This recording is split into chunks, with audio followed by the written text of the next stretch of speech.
You close your eyes, and the world quiets, but not completely. Beneath your skin, beneath your breath, a hum continues. Not a noise you can hear, not a rhythm you can tap your fingers to. It is the quiet pulse of something ancient, something shared. You are not alone in your body. You never have been. Inside you lives a world, tiny, bustling, alive. Trillions of microscopic beings, too small to see, but never still. They live in your mouth, your skin, your lungs. But most of all, they live in your gut. This is not a metaphor. This is real life, hidden life. Imagine a vast city stretching out for miles. Roadways of the intestines curve and loop like boulevards. Every surface is a sidewalk, every corner a marketplace. And in this city live citizens, bacteria, viruses, fungi, archaea, each with a role, each with a place. Not invaders, not guests, but partners. This community is called your microbiome. It's not an organ. It's not a part of you in the usual way. But without it, you couldn't survive. You eat, and they help digest. You fall ill, and some of them defend. You feel joy or fear or foggy confusion, and they are involved. They are not you, but they help make you you. This might sound strange at first.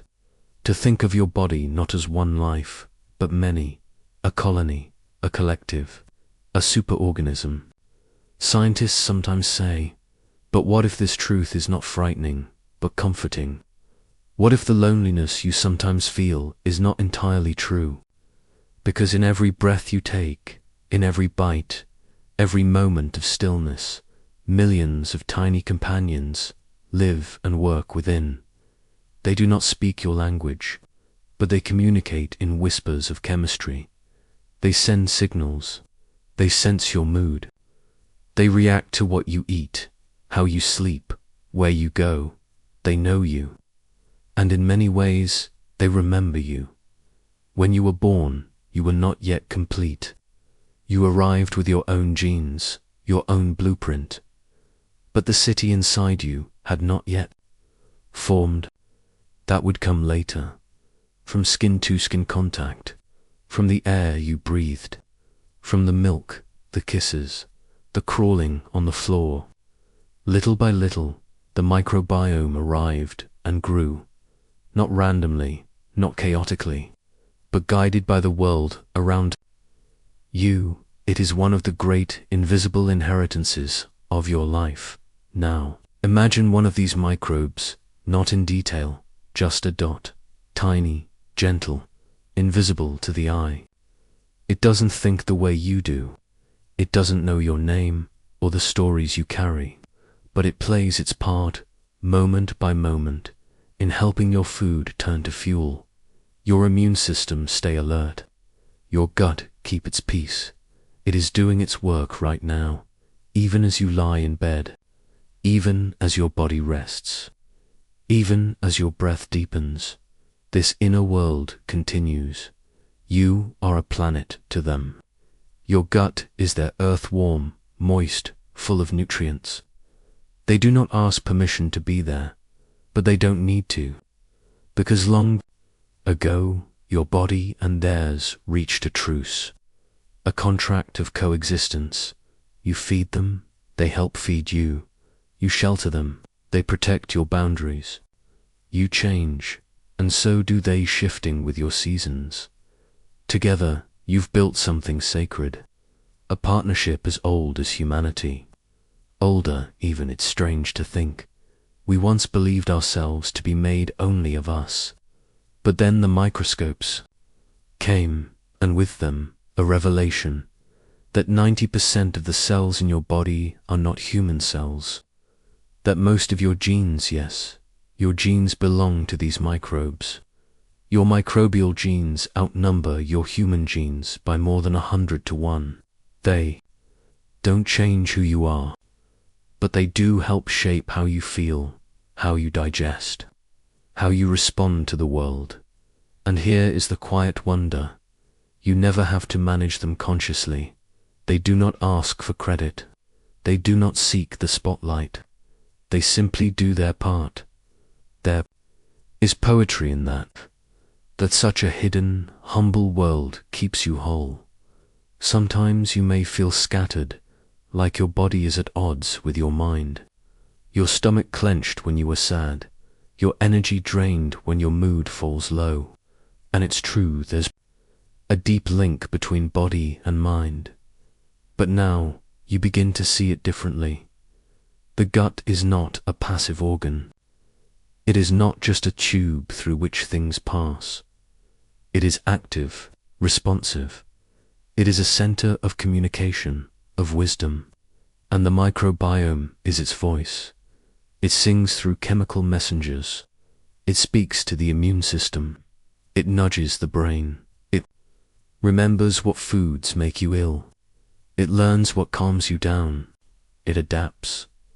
There's something profound in knowing that healing doesn't always start in the brain.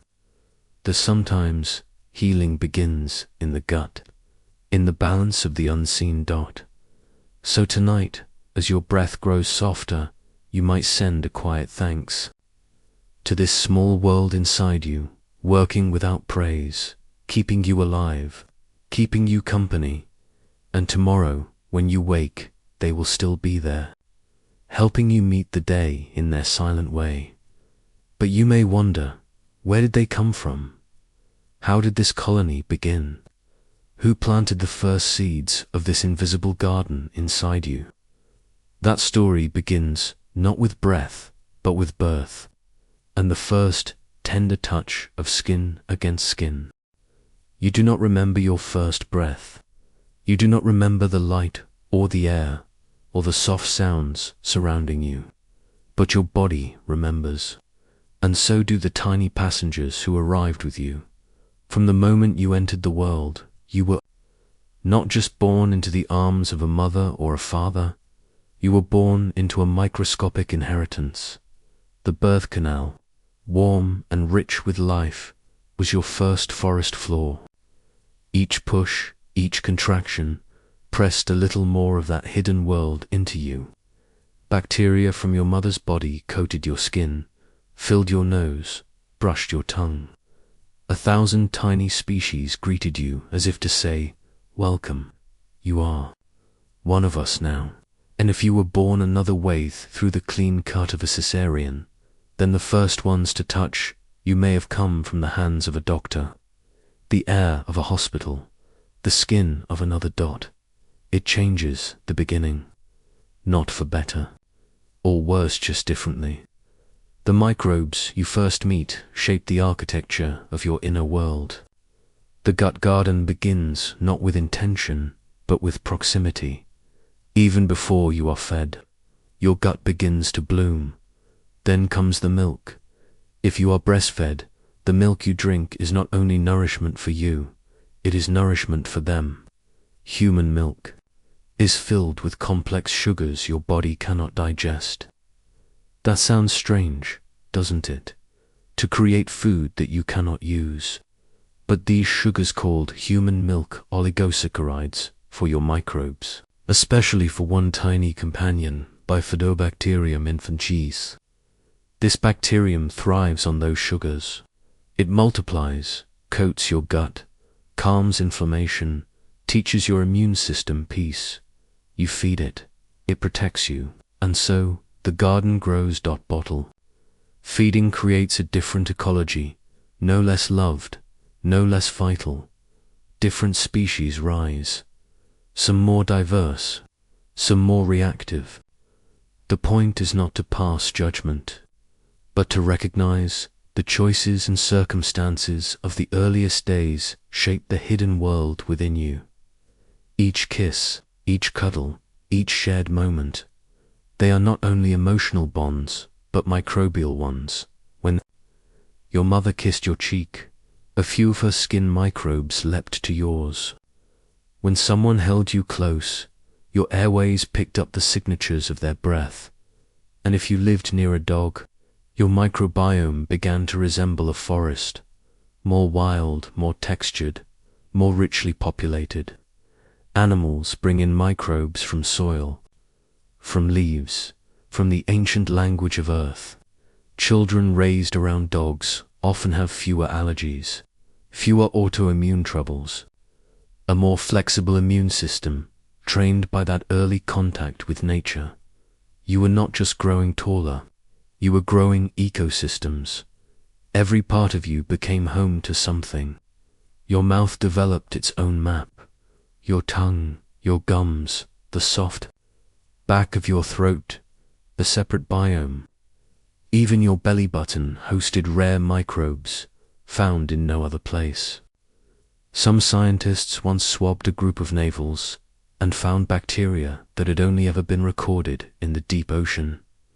We are explorers, even when standing still. In those early months, your immune system listened closely. It watched who entered. Your gut, it learned who to tolerate, who to fight, who to invite again. The immune cells that line your intestines, they are like border guards, but also diplomats. Not every microbe is friend. Some come with sharp edges, but many bring peace. It is not always easy to tell the difference. So your body learned the skill of discernment. This training is essential. Without it, your immune system might overreact, seeing friends as foes, starting wars where there should be treaties.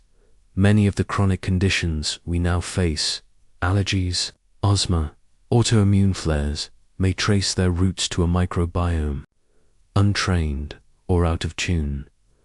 But yours began with a lesson in complexity. Your first garden was never a monoculture. It was diverse, layered, interdependent. Like a rainforest, it needed predators and prey, tall trees and moss. In your gut, some microbes digest fiber, others ferment starch. Some release short-chain fatty acids, gentle molecules that nourish your colon and calm inflammation. Others break down toxins or manufacture vitamins. Even now, some of your B vitamins are made not by you, but by your gut companions. They live where oxygen is scarce, deep in the folds and shadows of your intestines. They ask for little, they give much. Some microbes never even touch your gut wall. They simply live in the flow, passing through like nomads or messengers in a stream. Their presence, even brief, can change the balance. It is a delicate thing, this invisible garden, and like all gardens, it responds to its environment. In those first years of life, everything matters. Antibiotics, stress, food, touch, exposure to dirt, time spent outdoors, time spent with others. When we sterilize too much, we forget that some exposure is vital. The world is not meant to be pristine. We are meant to meet it gently and grow stronger through the meeting. In one study, researchers found that children who grew up on farms, especially those exposed to the dust of barns, to the scent of hay, to the presence of animals, had more resilient microbiomes. They were less likely to develop asthma, eczema, inflammatory disease. The barn, it seems, is not just a building. It is a training ground for the immune symphony. Your childhood may have looked different.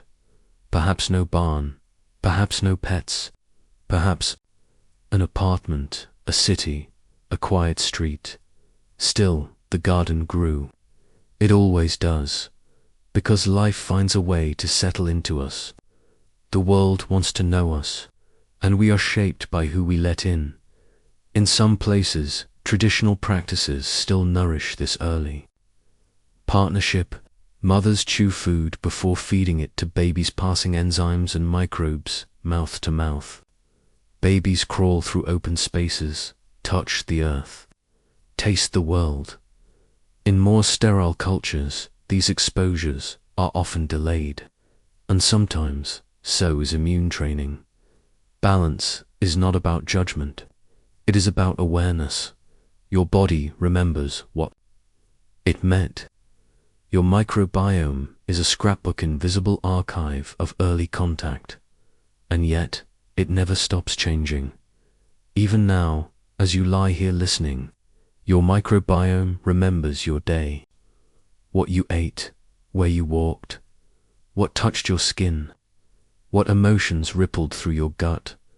Stress releases cortisol, a chemical that tightens the gut lining, making it less hospitable for certain microbes.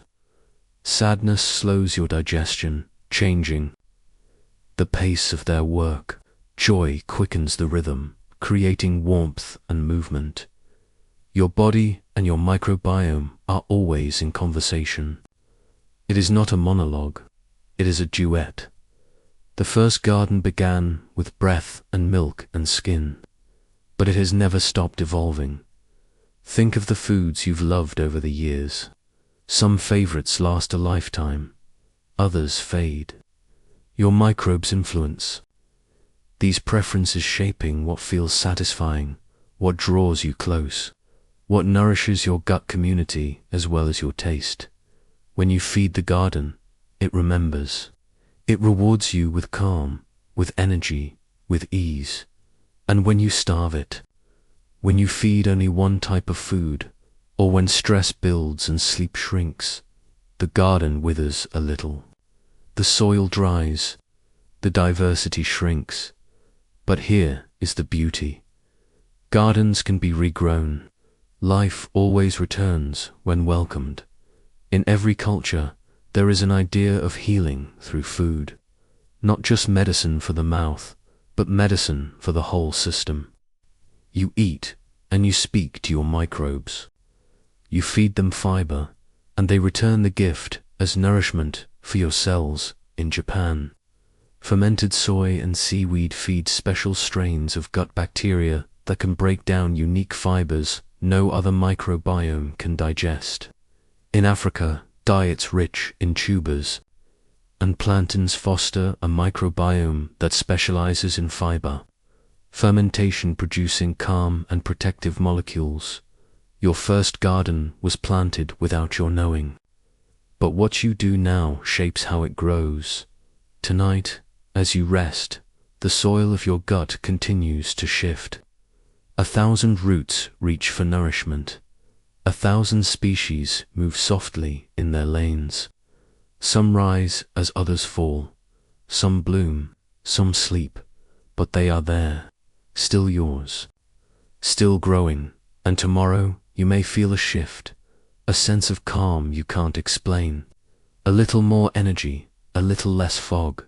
It is not always dramatic, but it is always real. Your gut remembers your beginnings, and it carries them forward, even as you change, even as you grow. But what does this garden look like now? What is its shape, its mood, its rhythm? To answer that, we must go deeper, not just into the past, but into the present ecology of your gut. A living world is waiting. A rainforest of species. A reef of complexity. Breathe in.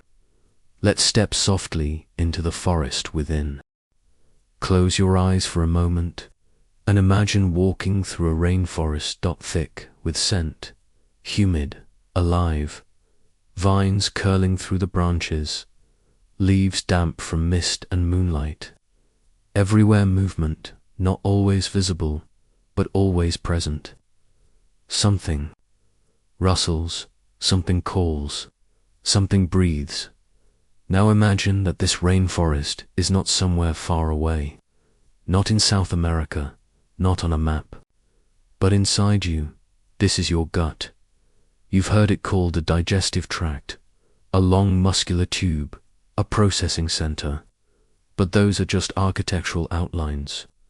That's like calling a forest a pile of trees. The truth is more alive, inside. Your gut, especially your large intestine, lies one of the most diverse ecosystems on Earth. Teeming, layered, humming with invisible life. It is the Amazon in miniature, the coral reef in twilight, and you are its host, its terrain, its weather. This is the forest within. Each species of microbe has its own home, its own niche. Some prefer the winding turns of your colon. Some cling to the walls. Some drift through the currents of digested food. They are not randomly scattered. They form communities, networks, alliances. They compete, cooperate, adapt. In this forest, diversity is not decoration. It is survival. A diverse microbiome is like a lush jungle, resilient, flexible, alive. It weathers storms better, fights off invaders faster, heals more deeply, regrows more fully. But what does that diversity look like? It is not color or sound. It is function. Some bacteria specialize in breaking down fiber-tough plant walls your body cannot digest.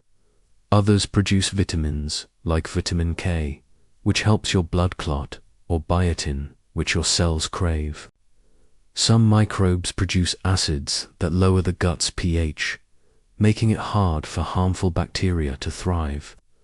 Others help break down toxins from your food or environment. They are not one organism, but a system, a network of purpose. Think of them as the villagers of your inner land. There are farmers who ferment fiber into fuel, blacksmiths who process proteins, messengers who communicate with the immune system, healers who soothe inflammation, sentries who guard against intruders. When they are in harmony, you feel it. Your digestion flows, your energy lifts, your sleep deepens, your thoughts grow. Clear dot. When they fall out of balance, when a single species grows too fast, or others vanish, the forest falters, the ecosystem slips, and you may feel it not just in your gut, but in your mood, your skin, your immunity. The forest within speaks in subtle ways, but it responds to your choices, too. What you eat becomes its sun and rain. Imagine now a plate of food before you, simple, unprocessed, rich in fiber. Whole grains, vegetables, legumes, nuts. To you, this is dinner. To your gut, it is soil and sunlight. Fiber is not food for you, strictly speaking. You lack the enzymes to break it down. But your microbes do not dot to them. Fiber is a feast. They ferment it. They transform it into short-chain fatty acids like butyrate, propionate, and acetate. These are not just waste. They are gifts. They fuel your colon cells. They calm your immune response. They protect against colon cancer and inflammation. So when you feed your microbes, they feed you. But imagine now a different plate, highly processed, high in sugar, low in fiber, fast food, refined starches, sweet drinks. This is like clear-cutting a forest. The soil weakens, the trees fall, species disappear. Some microbes thrive in this new environment, but they are not always friendly. They ferment sugars rapidly, producing gas and discomfort. They may trigger inflammation. They push out gentler species. Over time, the forest shifts. It becomes less diverse, less stable, less able to recover. But again, there is no blame here, only awareness. Forests can regrow. Diversity can return. The body is not fragile, it is responsive. Imagine now that you take a walk through nature. Breathe in the scent of moss, of wet bark, of wind over grass. There is life in the air, bacteria from soil, from water, from leaves. With every breath, you inhale tiny guests. Some stay only for moments. Others find their way to your skin, your lungs, even your gut. In a real sense, time in nature expands your inner forest. Children raised on farms or near woods have more diverse microbiomes.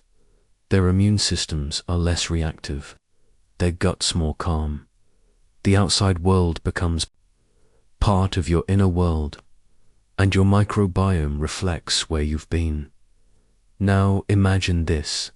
You travel to a new country. You try a dish you've never had, fermented, spiced, full of new textures. Inside your gut, the microbes pause.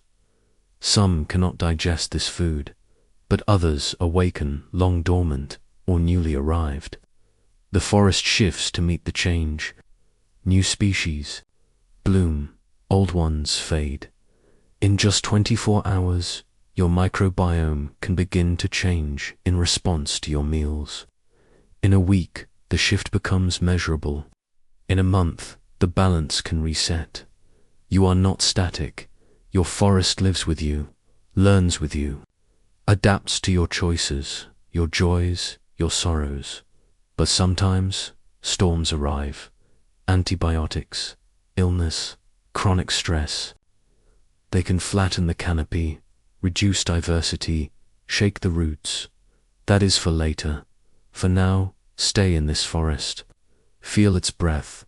Let us look more closely to the edge of your colon wall.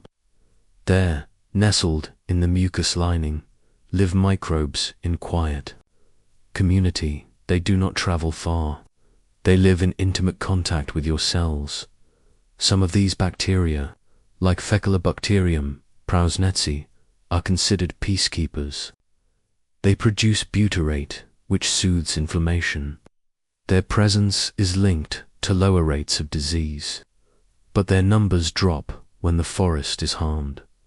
Others, like Akkermansia mucinophila, feed on the mucus itself, but in doing so, they stimulate your body to produce more of it. A strange but balanced exchange. They nibble the lining, and the lining grows stronger. This is not exploitation. This is interdependence. One species thrives, another is supported, and the host who gains resilience. Even fungi play a role.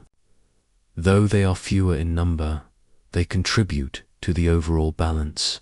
They interact with the immune system, moderate inflammation, and occupy niches that would otherwise invite invaders. Viruses, too, in quiet and hidden ways, help regulate bacterial populations. They are not always enemies. Some are shepherds. Some are archivists, carrying genes from one microbe to another, encouraging adaptation, innovation, balance, and still. All of this goes on without your notice. You breathe, you rest. They live now. Imagine your gut under a microscope, not in harsh clinical light, but in soft, forest hues. See the tangled roots of microbial networks. See the chemical whispers, like pollen drifting through light. See the cells of your own body, lining the path like ancient trees, listening. Your gut is listening, not just to food, but to rhythm, to emotion, to the quiet waves of your inner world. Anxiety clenches the gut, joy relaxes it, grief slows it, excitement quickens its pace, and the forest responds. Some microbes flourish in calm, others rise in tension. Your microbiome is not only physical, it is emotional, not in feeling, but in influence. This is why your gut is often called the second brain. It has its own nervous system, its own reflexes. It sends more messages to your brain than your brain sends to it. But that comes next. Tonight, you simply walk the forest, soft-footed, open-eyed, in awe of the life inside. You are a host to thousands of species, a planet to a population, a caretaker of a delicate ecology. And as you sleep, the forest does not. It shifts, it hums, it rebalances. Old leaves fall, new shoots rise. The rhythm continues. You are never alone, not even in your stillest moment, not even in your quietest breath. But how does this forest speak? What words can microbes use to communicate? Not with sound, not with light, but with chemistry.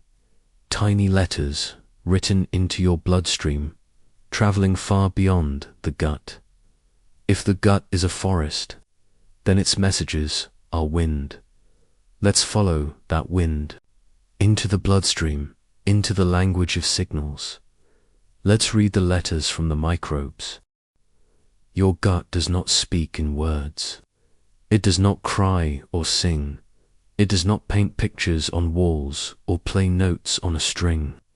But it writes, softly, constantly, with molecules instead of ink, with chemistry instead of voice. Every moment, your microbes are writing. Their letters are small, so small they drift through your bloodstream unnoticed. But they are messages all the same. Messages to your brain, your immune system, your skin, your heart. You are not just a body. You are a body in conversation. Imagine. Now that your bloodstream is a postal highway, tiny parcels floating, gliding, delivered cell to cell. Each message contains instructions. Calm this inflammation. Release this hormone. Slow the gut's movement. Open the blood vessels. Let joy rise. And these messages, these molecules, are not all made by you. Many are made by them, your gut microbes. Let's look more closely. When you eat fiber-rich foods, grains, legumes, fruits and vegetables, your gut bacteria ferment them.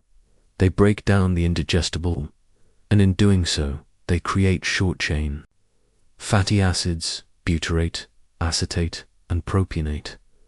These acids don't stay in the gut. They slip through the lining. They enter the blood. They travel to distant organs. One heads to your brain. It slips past the blood-brain barrier like a whispered note.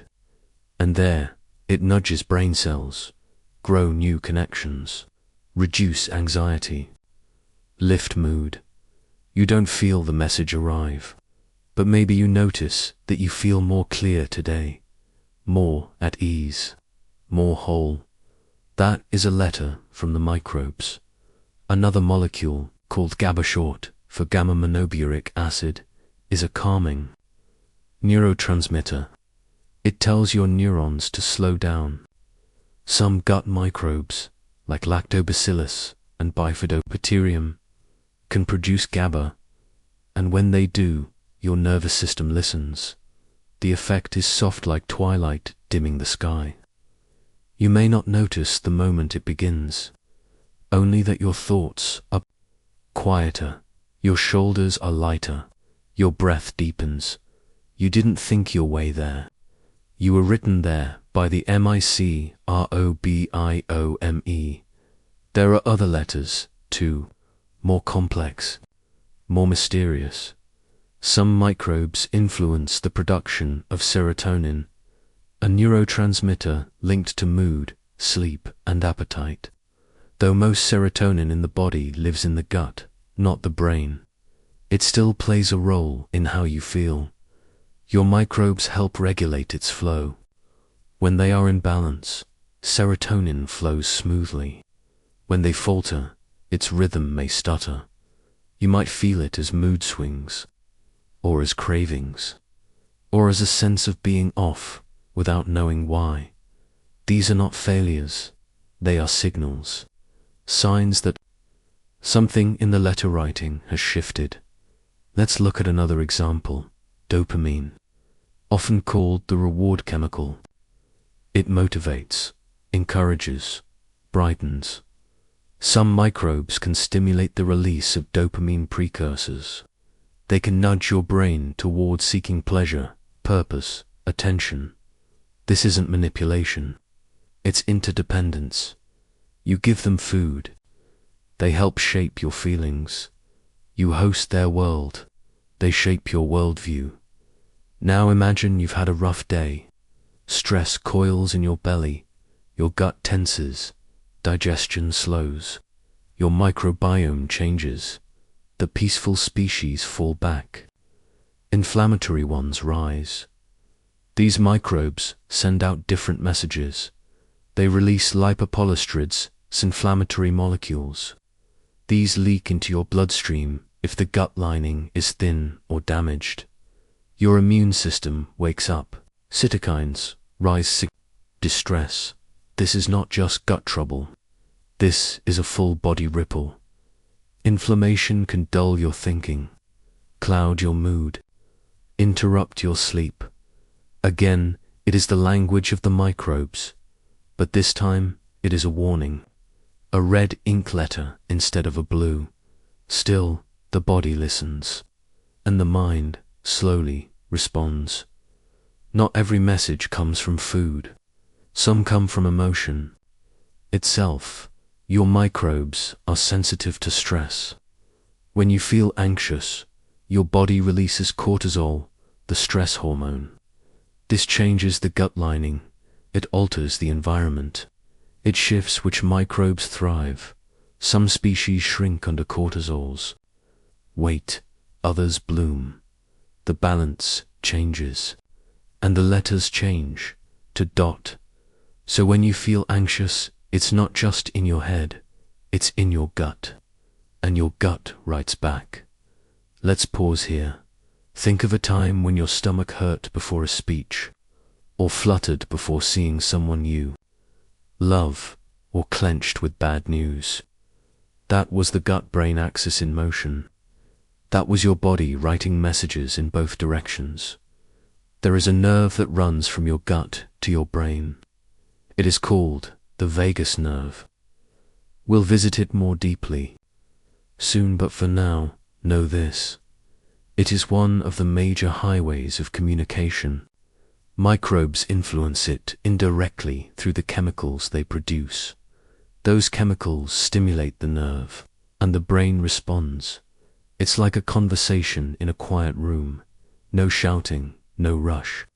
Just signals passed hand to hand, molecule to molecule. Not everything they write is about mood.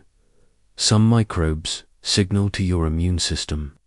They help it recognize friend from foe. They teach it tolerance. They help reduce inflammation in faraway joints, in the lungs, even in the skin. You are not just shaped by genes. You are shaped by messages. And your microbes are master messengers. Even your appetite can be influenced. Some microbes produce peptides, molecules that interact with your hunger hormones. They can increase the release of ghrelin, the hormone that makes you feel hungry, or they can boost leptin, the one that says you're full. They can nudge you toward foods they like. They can make you crave sugar if sugar is all they know. They can quiet your hunger if fiber-rich foods are plenty. These are letters written for survival. Their survival. And, in a way, yours, your food shapes your microbes. Your microbes shape your mind. And your mind shapes your next meal. It is a Lupin, elegant spiral of influence. Imagine, now, your blood flowing like a slow river through your veins, carrying oxygen, yes, nutrients, yes, but also these tiny notes, from the gut to the brain, from the microbes to the cells. You are a being built of quiet coordination. And these messages, they don't just stay in the present. They shape your future. Your microbiome helps decide how you respond to stress next time. It helps shape your child's microbiome too, through birth, through milk, through touch. Letters written in one generation may echo in the next. This is legacy, not in stone or name, but in microbes passed gently from skin to skin. Now let us imagine the opposite. Silence. What happens when the letters stop? When antibiotics wipe out whole neighborhoods of microbes? when diet shrinks diversity, when stress tightens the gut until the lining leaks, then the letters fade, or worse, they change their tone. Inflammation rises, fatigue seeps in, fog clouds the mind. You are still yourself, but the conversation grows strained. Still there is hope. The forest regrows. The letters return. You can plant the seeds of balance again. Through food, through rest, through slowness, through stillness. You can write your own letter in reply. A thank you, perhaps. A promise to listen more closely, to feed more gently, to honor the unseen. And now, as you lie still, perhaps you feel it, not the letters themselves, but the quiet comfort of being written to, of being known by something deeper than thought, something older than language. Your microbes are writing you to sleep, a lullaby in chemistry, a poem of molecules. And what if, just what if, some of those letters reach not just your brain, but the very nerve that links brain and belly? What if the vagus nerve is the string across which these letters hum like a harp? And what if that string, delicate, coiled, luminous, is the next step in the story? Let's follow it now, upward, inward, into the gut-brain thread. There is a thread inside you. It stretches upward, gently, from deep in your belly to the soft folds of your brain. You cannot see it, but it is there, winding like a golden root, like a violin string strung between two minds. Your body's longest, most quiet communicator. It is called the vagus nerve. The name comes from Latin vagus, meaning wandering, because it does just that. It wanders through your body, weaving its way from brain to chest to stomach, sending signals, receiving them, carrying a river of information in both directions. It is not just a nerve. It is a conversation line, a deep hum beneath your conscious thoughts. You might think of your brain as the control center, but the vagus nerve tells a different story because of the signals it carries. Only 10% go downward from brain to body. The other 90%, they go up from your body to your brain. The gut is not just being told what to do, it is telling, and the brain is listening. What does it say? The gut sends updates about hunger, fullness, safety, pain. It tells the brain how the inner world feels. It does not use words or thoughts, only pulses, pressure, chemistry, rhythm. When your stomach twists with anxiety, that's the vagus nerve listening. When a deep breath calms your heartbeat, that's the vagus nerve responding. When you eat and feel satisfied, not just full, but safe, that sensation rides the vagus like a warm current. Your gut and brain are not strangers, they are siblings. They finish each other's sentences. The vagus nerve passes through your diaphragm, through your lungs, through your heart. It watches every beat. It slows your breath when needed. It steadies your system when shaken. And your microbes, those tiny passengers deep in your gut, know this thread well. They don't ride it like a subway. They ride it like musicians ride a song, by releasing molecules, neurotransmitters, acids, hormones. They stimulate nerve endings, and those nerve endings carry the message up to your mind. You feel it as intuition, as calm, as restlessness, as fog, as sudden joy for no reason. You feel it without thinking it, because the gut speaks first. Have you ever had a gut feeling? A sense of knowing that bypassed logic, a sense that something was right or wrong without evidence. That may be the vagus nerve again. A whisper from below. A message from your second brain, yes, second brain, because your gut has its own nervous system. It is called the enteric nervous system. It contains over 500 million neurons, more than in your spinal cord. It functions mostly on its own. It regulates digestion, motility, enzyme release. It can learn, it can remember. It can even feel, in a primitive sense. It does not form thoughts, but it forms responses. It can be happy, irritated, sluggish, alert. When you feel butterflies in your stomach, that's the second brain fluttering. When you feel sick with nerves, that's the gut-brain loop pulsing. And the microbes, they're right, they're shaping the mood of the conversation. Some species increase. Vagal tone, the strength of the vagus signal. Higher vagal tone is linked to better emotion, regulation, lower anxiety, deeper rest. You can strengthen it by breathing slowly, singing, humming, meditating. Even laughter tones, the vagus. Even kindness. It is as if calm and compassion are wired directly into your biology.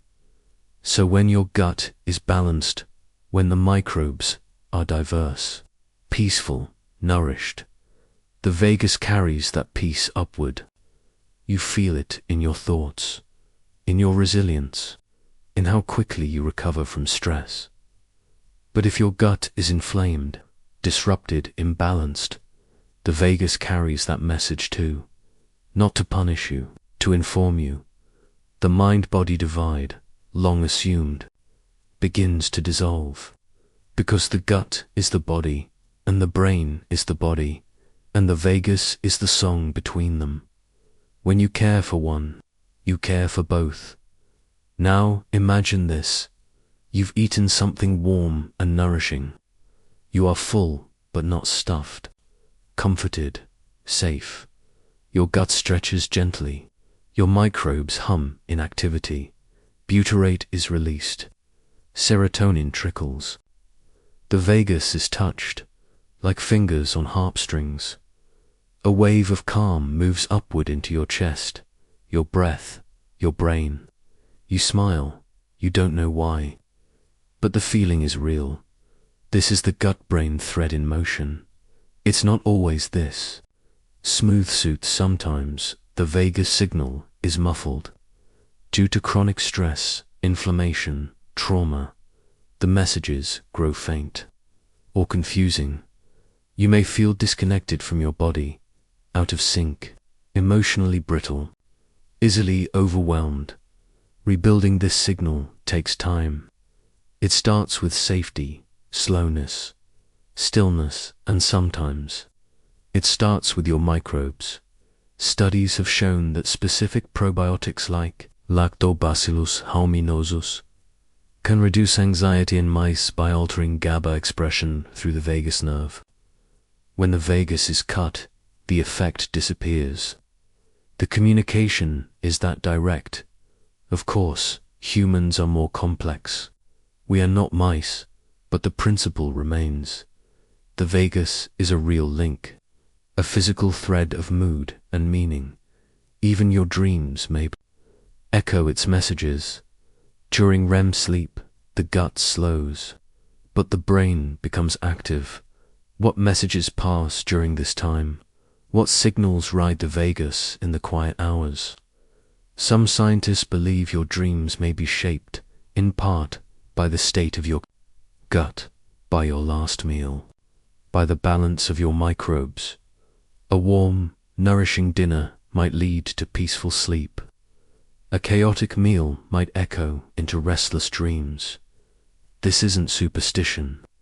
It's biology, and still, the vagus carries on now as you lie still.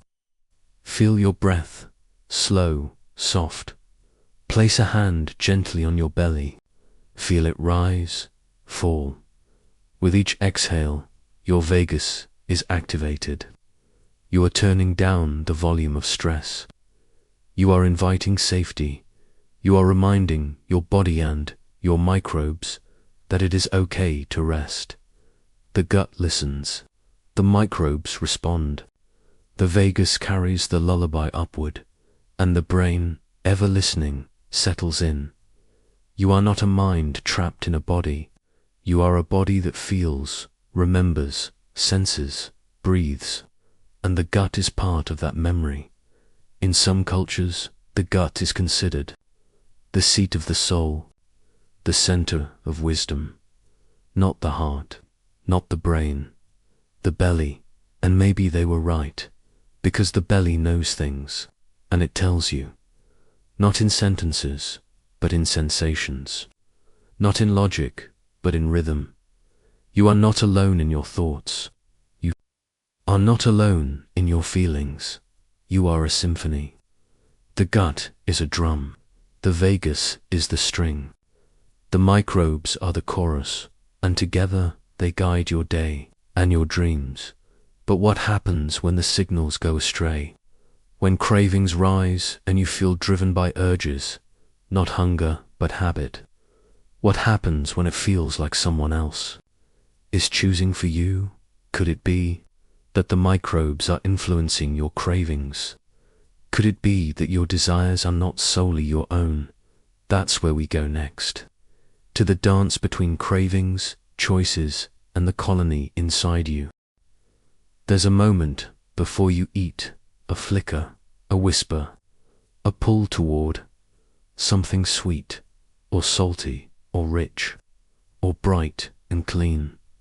That moment feels like you, your choice, your desire, and yet, beneath that moment, another world stirs deep in. Your belly, your microbial colony waits. They do not think or plan, but they respond. They have needs, and sometimes those needs echo upward. When you crave sugar, it's not always because your body is low on energy.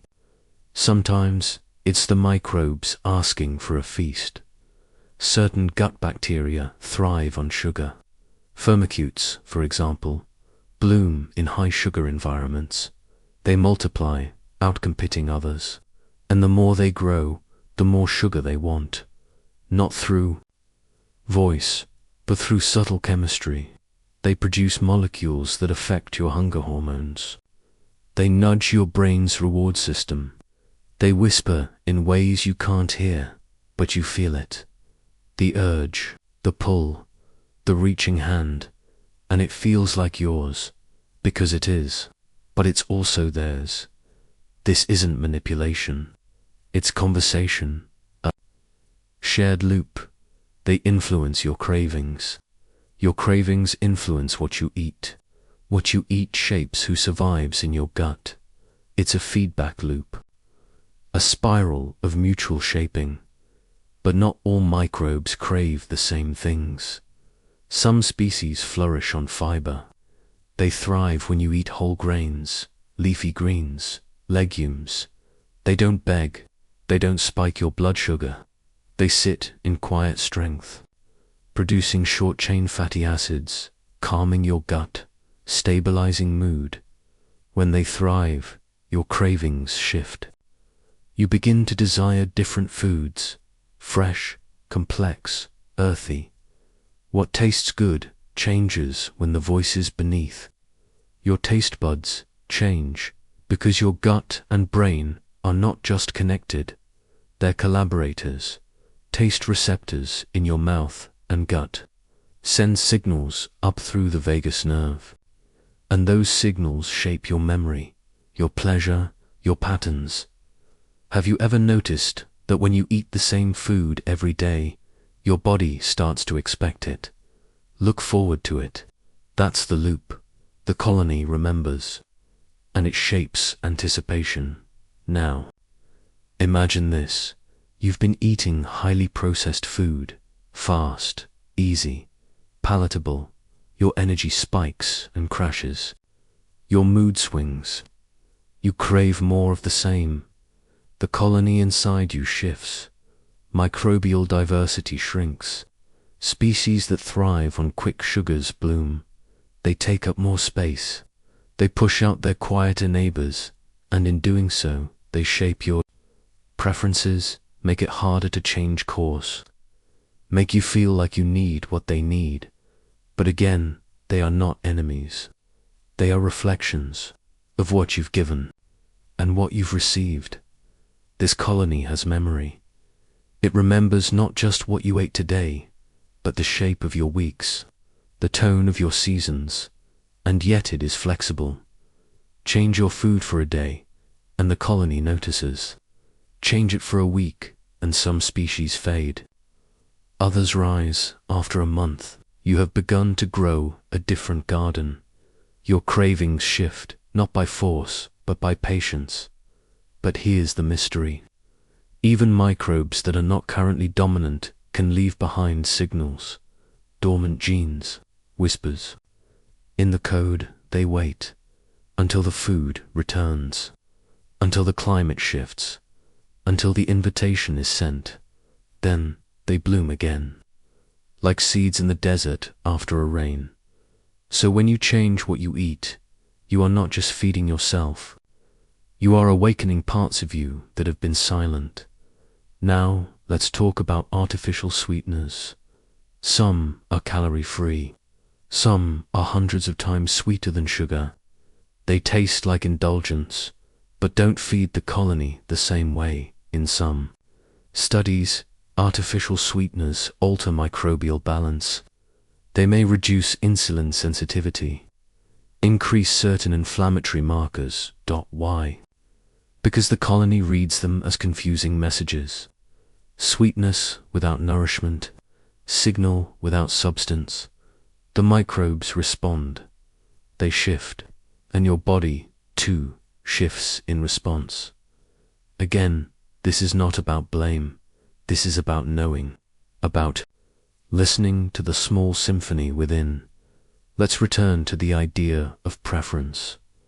What you want is not just shaped by mood, memory, or marketing. It is shaped by biology, by microbial desire expressed through chemistry, and yet you have agency. You can change the story. Slowly, kindly, you can feed the microbes you want to keep. You can starve the ones that hurt your balance, not with punishment, but with pattern. More fiber, more variety, more whole foods, less processed, less hurried, less hollow. When you do this, the colony changes, and you begin to feel the difference, not all at once, but steadily, gently. Your energy levels rise, your mood steadies, your thoughts clear, your cravings soften. You stop chasing food and begin inviting it. This is not a diet. It is a rebalancing, a return to conversation, a retuning of the inner instruments. Your colony is not trying to control you. It is trying to survive. And when you provide what sustains balance, the craving loop becomes a harmony, not a tug-of-war. So next time you feel the urge for something sweet or salty or rich, pause, ask gently, who is speaking? Is it comfort, habit, emotion, or is it the colony calling for its usual food? And then decide, not with shame, but with curiosity, because each choice you make is a vote. For the microbes you want to nourish, for the mood you want to cultivate, for the inner ecology you want to grow. You are not just a consumer of food. You are a composer of balance, and the more balanced the colony, the quieter the cravings. They become suggestions, not shouts. They become intuition, not impulse. And you begin to feel like yourself again.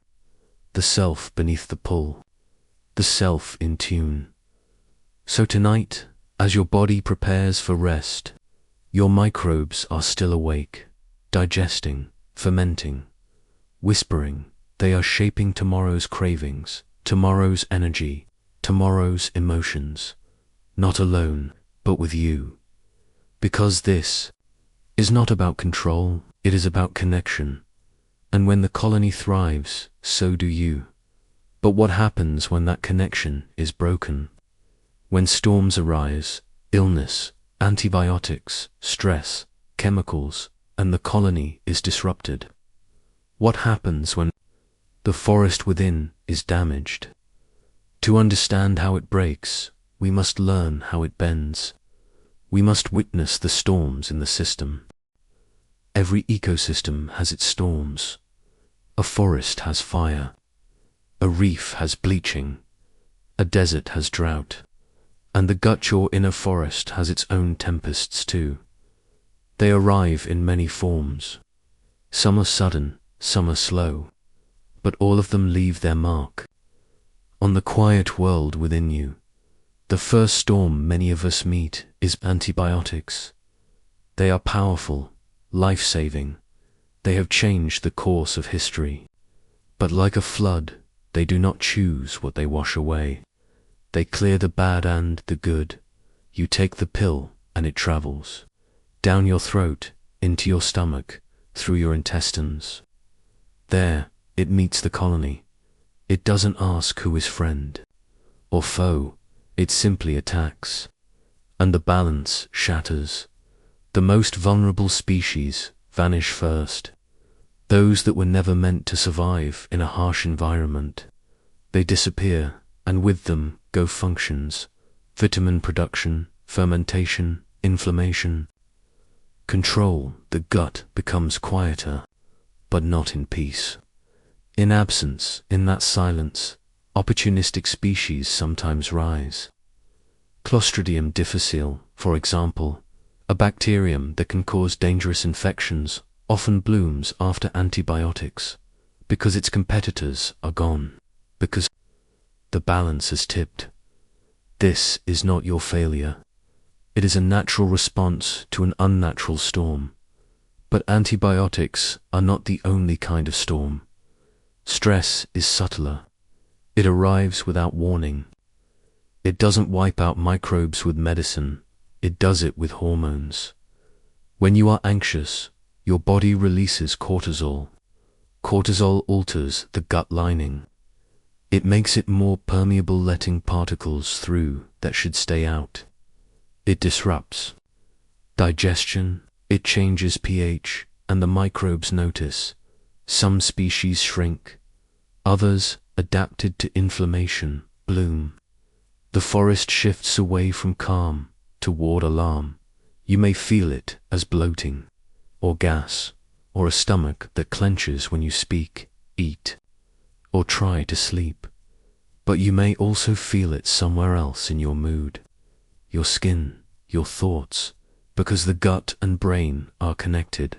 And when the gut suffers, so does the mind. Another storm comes through processed food. We've spoken of it gently before, but now let's understand the damage. Highly processed foods, low in fiber, high in additives, starve your beneficial microbes. They offer calories, but little nourishment. No variety, no resistance, no challenge.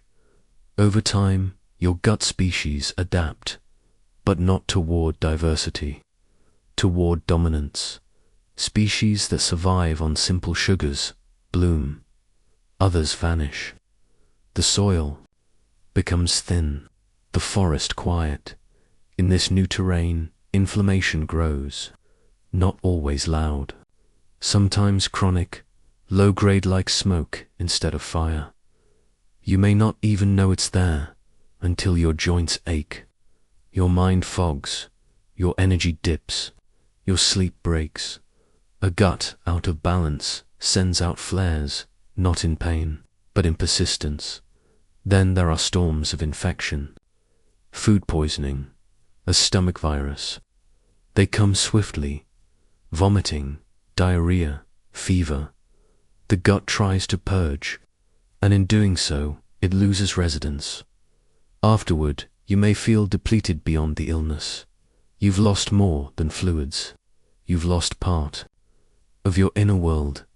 And sometimes, the storm is not what enters, but what is taken away. Fasting too long, extreme dieting, a life stripped of plants, of variety. This too is a storm. A quiet one, because the microbes that feed on fiber, on resistant starch, on complex plant compounds, they starve. And when they leave, others move in. Not bad ones, necessarily. Just different, less cooperative, more inflammatory. The signals shift. The letters from your microbes change tone. And still, you may not know, because this isn't always about disease. It's about imbalance. That word matters. It reminds us that the system isn't broken, just tilted, bent, shaken. And balance can be restored. But before we talk of healing, let's sit with what is lost. Some species, once lost, may never return. They depend on exposure, on food, on time. Others may lie dormant, hiding in folds, waiting for their food to come back. But some are part of ancestral lines, passed down through soil, through wild food, through touch. And in the modern world, they've gone quiet. Tribes in the Amazon, in Tanzania, in Papua New Guinea, they still carry these ancient microbes. Species like Treponema, which help digest complex plant fibers. We do not know all they do, only that they are absent in most industrialized guts. And with them, perhaps, we've lost more than digestion. Maybe resilience, maybe depth. But the body is patient, even after storms. It waits for the gardener to return, and that gardener is you. The soil can heal, the forest can regrow, the signals can soften, the cravings can recalibrate. But first, stillness. Stillness allows the immune system to quiet, to stop reacting, to begin remembering peace, then dash nourishment.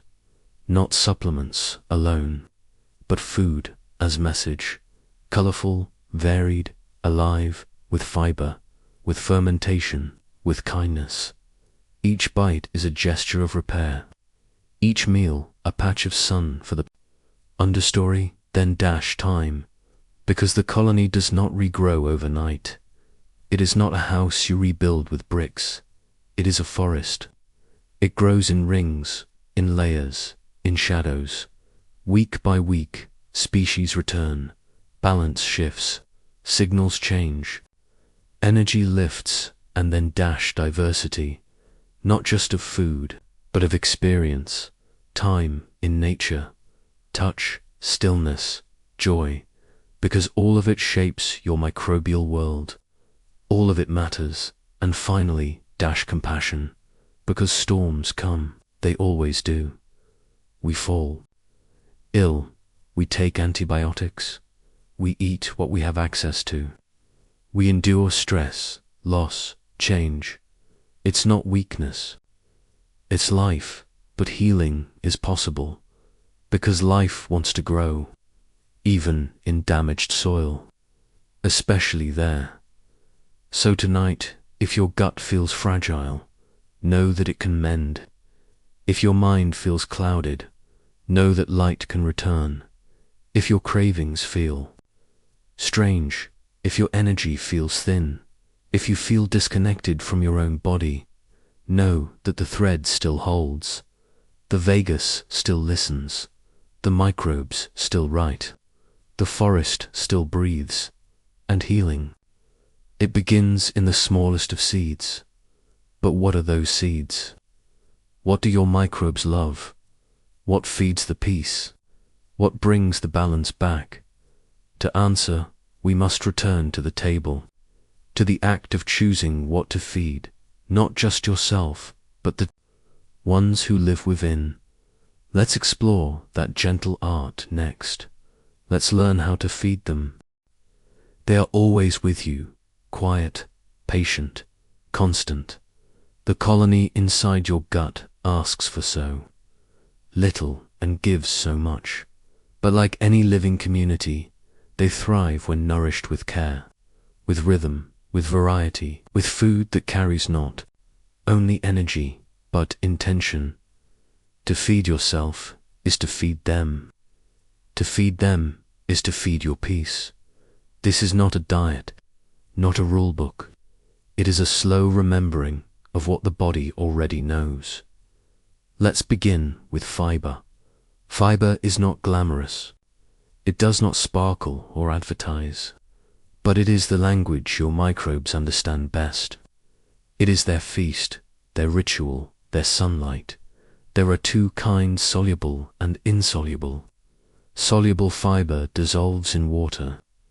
It becomes a soft gel, easy to ferment: oats, beans, apples, flax seeds. This fiber becomes food for butyrate-producing bacteria, species that soothe inflammation, calm the gut lining, and protect the colon. Insoluble fiber does not dissolve. It brushes through your gut like a broom. Whole grains, root vegetables, leafy greens. It adds bulk. It moves things forward. It creates space. Your gut loves both. Now imagine a plate, not counted in calories, but in colors. Red of tomato, orange of carrot, green of spinach, purple of cabbage, white of garlic. Each color brings different fibers, different polyphenols, different messages to the gut. Polyphenols, plant compounds rich in pigmentar, prebiotic gifts. They feed specific microbes. They reduce oxidative stress. They sing in chemistry. Dark chocolate, blueberries, olive oil, turmeric, berries, beets. They offer more than taste. They offer complexity. The colony thrives on complexity. Now imagine your gut like a village. When you eat the same few foods each day, only one part of the village thrives. The rest fall quiet. But when you diversify your meals, rotating vegetables, trying new grains, adding herbs, you invite everyone to the table. You create balance through variety. You become a composer of microbial symphonies. Try to eat 30 different plant foods in a week, not as a burden, but as an invitation. A handful of mixed nuts, a new herb, a spoonful of kimchi, a stew with lentils and squash. Each one is a brushstroke. A note in the song now. Let's talk about fermented foods. These are foods that contain live microbes, the kind that join your gut like friendly travelers. Yogurt, kefir, sauerkraut, tempeh, kimchi, miso, fermented. Pickles, not vinegar-based. Even kombucha, gently brewed. These foods don't just feed the colony. They bring in reinforcements. Live cultures can help restore balance. They can modulate immunity. They may even reduce anxiety and inflammation. Each bite introduces complexity, and the gut listens. But not all ferments are equal. Some are pasteurized, their cultures cooked away. Seek the ones that say live and active cultures. Eat small amounts. Let your body adjust. Now consider resistant starch. This is starch that resists digestion. It travels to the colon, where it becomes food for bacteria. It's found in green bananas, in cooled potatoes, in lentils and whole grains. It feeds butyrate producers. It supports the colon lining. It creates calm. Your microbes adore it. You don't have to eat perfectly. You just have to eat curiously. Try new legumes. Explore wild rice. Add chia seeds to your morning. Even a tablespoon of flax. A handful of walnuts. A pinch of cinnamon. These small acts ripple inward. And now dash fasting. Not harsh, not prolonged, but gentle spaces between meals. Time without food gives the gut a chance to clean. A sweeping wave, called the migrating motor complex, clears debris between meals. It resets rhythm. It favors balance. 12 to 14 hours overnight is often enough. You don't need to push. You just need to pause. Then we turn to hydration. Water is not food, but it is essential to digestion. It softens fiber, it supports motility, it nourishes cells, herbal teas, broths, pure water, each sip is a tide washing through your system. Now dash fat. Healthy fats are not enemies. They are carriers of absorption. They reduce inflammation. They help you feel satisfied. Avocados, nuts and seeds, olive oil, fatty fish, rich in omega-3s. These support microbial diversity. They support the gut lining. They support you and yes, pleasure. Matter's food is not just fuel. It is story. It is celebration. It is relationship. When you eat with presence, when you chew slowly, when you savor, digestion improves. The vagus nerve engages. The gut prepares. The microbes receive the meal not in haste, but in harmony. Even the way you feel about food affects absorption. Joy improves motility. Stress disrupts it. So eat in peace whenever possible. Now, a word on sugar, not as a villain, but as a signal. Refined sugar in excess feeds less beneficial species. It can reduce microbial diversity. It can increase permeability of the gut lining. But the issue is not sugar alone. It is lack of balance. A diet high in sugar and low in fiber is what creates trouble. Natural sugars, inside fruit, come with fiber, polyphenols, water. The package matters. Honor sweetness. But build your meals around whole nourishment. And finally, mindful eating. Not a practice of rules, but of rhythm. Before a meal, pause. Smell the food. Let your body anticipate. Chew slowly. Feel the texture. Put down your fork between bites. This slows blood sugar spikes. It improves nutrient absorption. It supports vagal tone. You are not just feeding your hunger. You are tending your forest. And in that tending, you reclaim something ancient. The knowing that food is medicine, not in a pill, but in a bowl, a spoon, a shared meal. You reclaim the art of feeding them, the microbes that walk with you, sleep with you, heal with you. It is a soft discipline, a gentle practice. It begins not with restriction, but with curiosity. What if every bite could be a kindness? Not just to your body, but to the beings within. What if nourishment was a language of peace? You do not need perfection. You need presence. Because healing begins with listening. And listening begins with quiet meals, shared with the unseen guests who help carry your life. But now that you've fed them, who exactly are they? Where did these species come from? Why are yours different from anyone else's? To answer that, we must look into the mirror of biology and see the fingerprint no one else can share. No one has your gut, not your neighbor, not your parents, not even your twin. Deep inside, you curled in the folds of your intestines, lives a signature no one else can copy, your microbial fingerprint.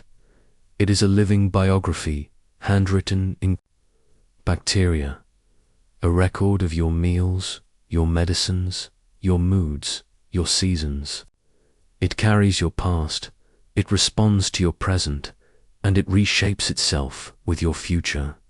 If someone were to swab your gut and read its community, they could not find another quite like it. Not in the next room, not in the next country, not even in the next generation. You are the only you, and that includes the world inside you. But how did it come to be?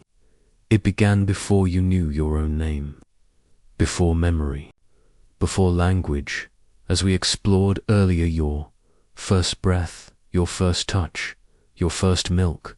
They seeded your microbiome, not with a blueprint, but with a beginning.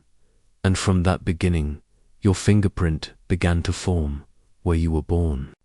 Mattered, urban or rural, north or south, a home with pets or a quiet apartment. Each environment shaped the early settlers of your gut who held you mattered. Skin microbes from caregivers transferred with every touch. Siblings, parents, grandparents, neighbors, they all left their soft signature inside you. What you ate mattered. Breast milk or formula, vegetables or rice, spices or bland. Each culture builds a different gut, each palate a different pattern. And then came life, illness, antibiotics, childhood snacks, teenage habits, college ramen. All of it shaped the forest. Inside, your microbes changed as you did. Traveling introduced new species. Injury or grief altered the terrain. A period of depression. Your diversity may have dipped. A time of deep rest, of care, of fresh food and stillness. Balance may have bloomed. The fingerprint is alive, and memory lives in its soil. But memory doesn't mean immobility, because your microbiome is not fixed. It breathes, it bends, it shifts with your rhythm. Some changes are small, a new vegetable, a week of better sleep. They ripple through the system like spring rain, awakening dormant species. Some changes are profound. A round of antibiotics, a long illness, a move across oceans. These replant the forest entirely. Still, the fingerprint remains yours. Because how your body responds, how your microbes rebuild, how your system returns to balance, that pattern is yours alone. There are broad types, of course. Some people are prevo-teledominant, especially those on plant-rich, high diets. Others are bacteroids dominant, more common in meat-heavy, Western-style meals. Some have high Akkermansia species that supports the gut lining. Some have more bifidobacterian own for calming inflammation. Some carry rare microbes. From childhood environments, microbes that remain quietly, like heirlooms. These patterns can be mapped, but they cannot be repeated. Even identical twins, born from the same womb, fed the same food, raised side by side, have different microbial compositions by adulthood. Why?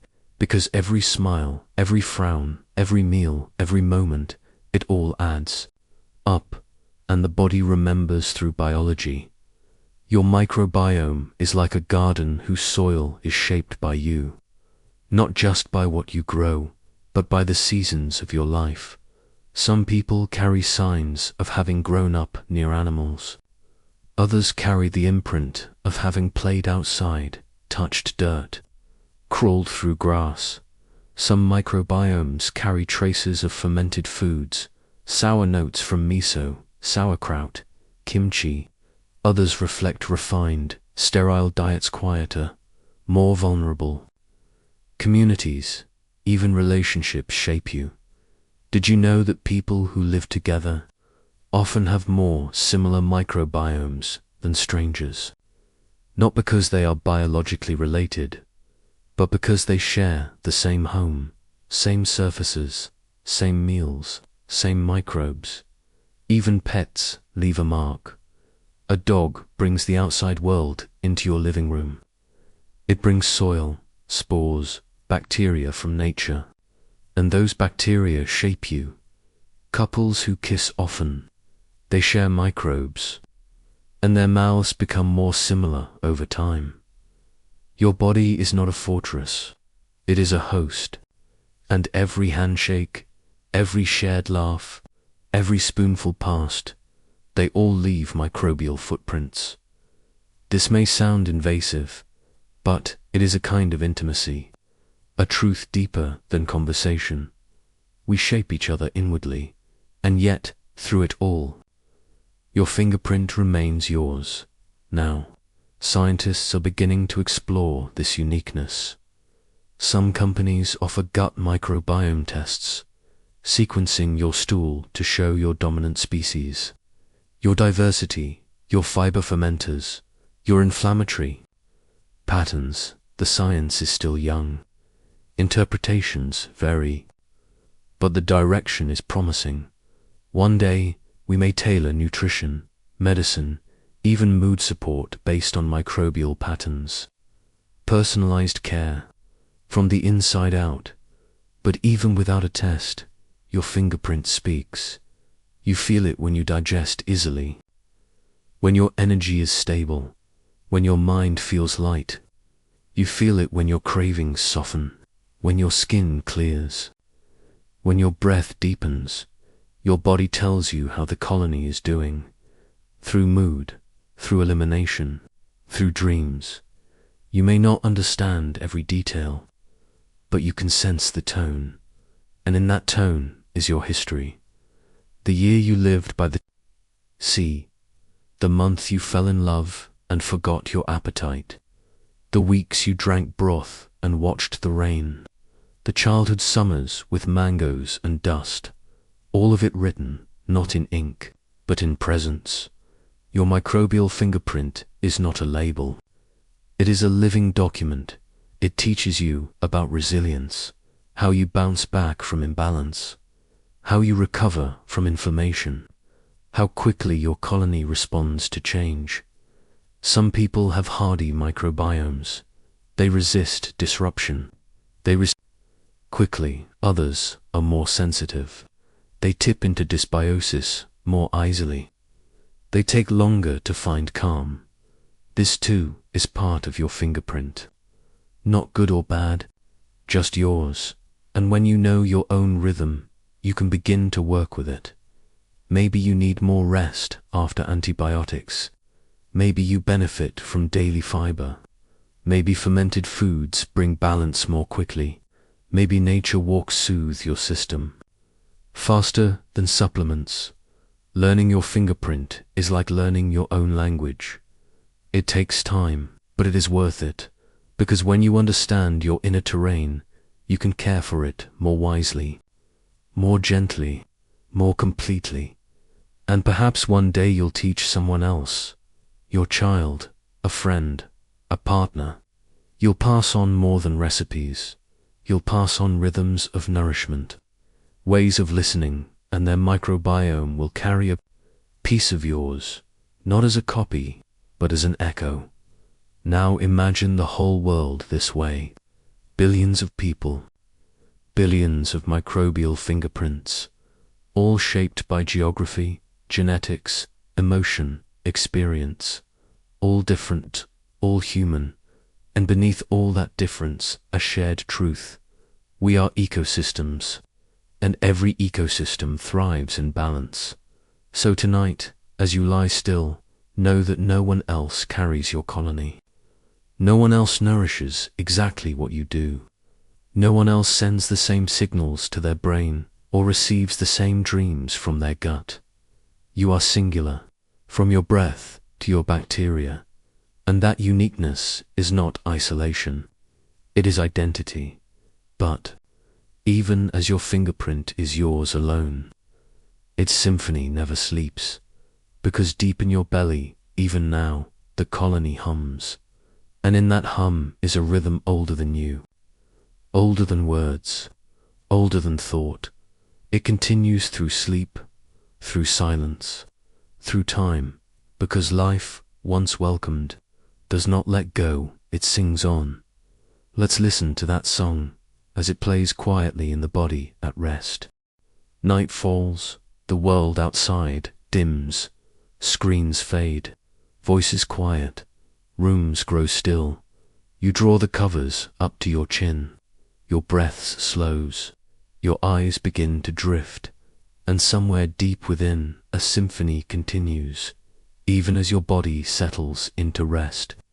Your microbiome does not sleep. It shifts, it hums, it works. Soft chemical messages rise like music through your bloodstream. Butyrate whispers to the colon walls, repair. Propionate travels toward the liver, balance. Serotonin pulses along the vagus nerve, calm. The harmony carries on. Sleep does not pause life, it deepens it. Your gut, long seen as merely a digestive tube, is not a clock that winds down at dusk. It is a living orchestra, one that adjusts to your rhythm. At night, your digestive tract moves more slowly. Absorption continues gently. But the microbial world becomes more focused. Repair, reset, rebalance.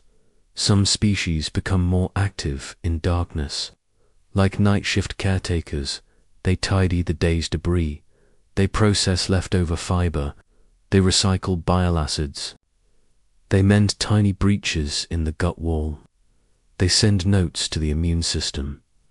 Stand down, heal here. Let this pass. Your sleep is not separate from them. It is with them. In fact, your microbiome may even influence how well you sleep. Some gut bacteria help produce or regulate melatonin, the hormone that guides your circadian rhythm. Others help produce GABA, a neurotransmitter that slows brain waves. Some shape tryptophan availability, an amino acid necessary for serotonin, and then melatonin.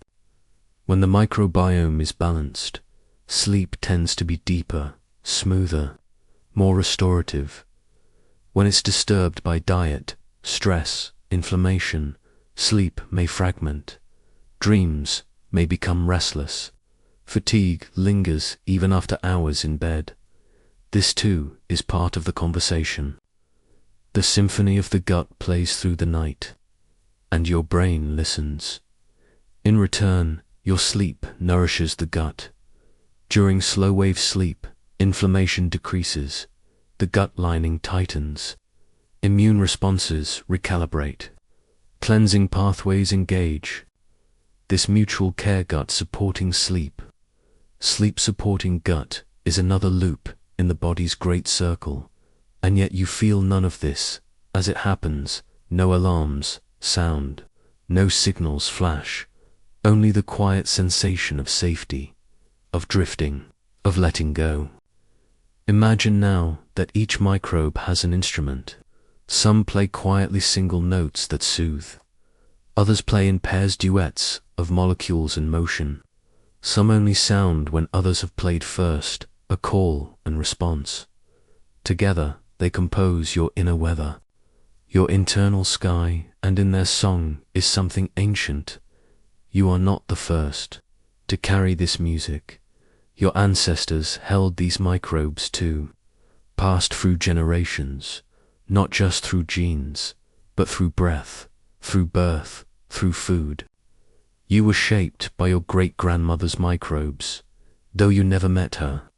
And if you one day have children, they too will inherit echoes of your inner world. A spoon shared, a kiss on a forehead, a bite passed from hand to hand. The symphony continues through time. But more than inheritance, it is co-creation. You are a composer. Each food you eat, each choice you make, each pause to breathe, is a note added to the score. You can soften inflammation. You can awaken quiet species. You can rebuild forgotten harmonies. And you can do this gently, without guilt, without force, because the music does not demand perfection, only participation. Even now, if you felt disconnected, if your gut feels distant, your energy low, your thoughts scattered, you are still part of the song, and the music is patient. With a few days of rest, of fiber, of stillness, the rhythm begins to return. Not because you forced it, but because life, when nourished, rises again. Tonight, perhaps, you feel it. A soft warmth in your belly, a quiet comfort in your chest. Not excitement, not stimulation, but peace. That is the gut settling. And the microbes, writing their silent letters, sending them through the bloodstream like lullabies on paper boats. It's okay if you don't feel it clearly yet. It's okay if it's still just a whisper. You don't need to understand it all.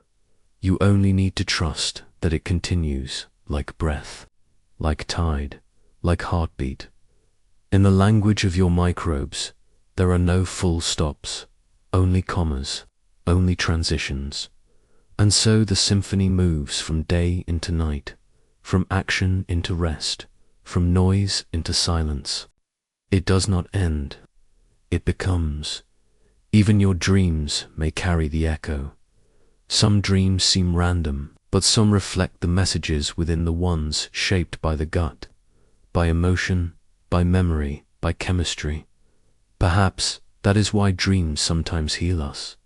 Perhaps the gut guides the night's story, just as it shaped the day's energy.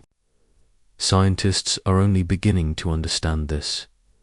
They've discovered that people with certain microbial patterns dream more vividly, or wake more refreshed, or feel calmer the next morning. They've begun to trace the pathway from fermented fiber to short-chain fatty acids, to sleep hormones to deep rest. Each step a note, each note a reminder. You are not a single song, you are a symphony, and the music continues, even when you do not hear it. So what can you do as the night deepens? Nothing. You can let go. You can close your eyes. You can exhale slowly. You can trust the colony to continue their work, digesting, mending, messaging, balancing. They do not need your conscious help. They only need your care. And in return, they will continue to carry you toward morning. The sun will rise. The orchestra will shift. Microbes that rest now will wake. New notes will begin, and your body fed, heard, nourished, will rise again too. But for now, rest. Let the gut continue its song. Let the molecules find their paths. Let the signals travel the thread of the vagus. Let the letters reach the brain. And know, even in your stillness, even in sleep, the colony within you keeps you whole. Their symphony continues, their harmony holds, their music is you.